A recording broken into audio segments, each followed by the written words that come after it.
Hey guys, Chase Signature. We're going to start replacing our OEM skid plate with our Signature Autosports skid plate.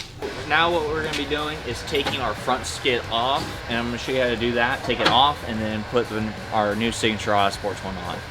The tools you're going to need to remove the skid plate is a T40 and a T50. I'm going to start off with the 40. These two bolts right here. Just pop those off really quick. Now we're going to move on to our T50 Torx, and I like to take the bottom 4 out first.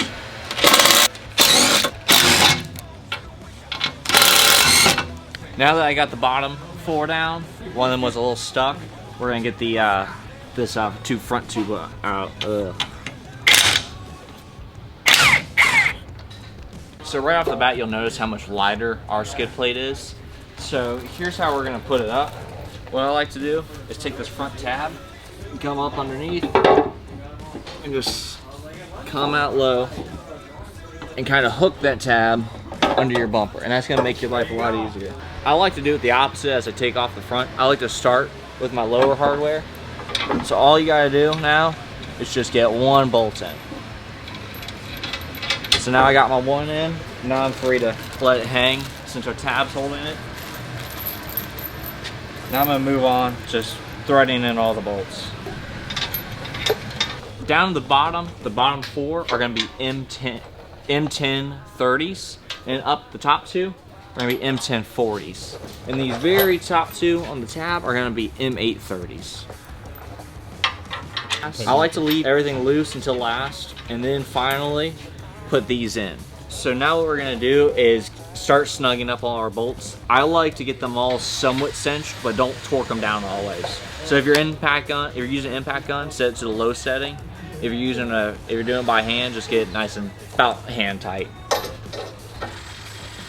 I should set it up.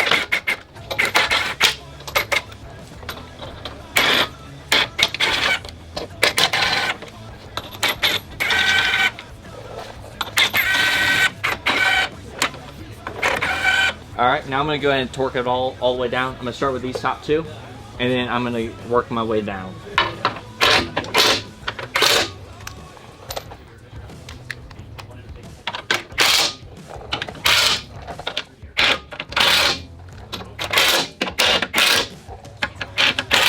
Alright, so we've gone through and completely installed our brand new skid plate. So the core advantages of our skid plate is, number 1, it's aluminum. It's not going to rust on you whenever you chip it. Even if you're going down the highway, these things are going to catch rocks. So you're not going to get rust.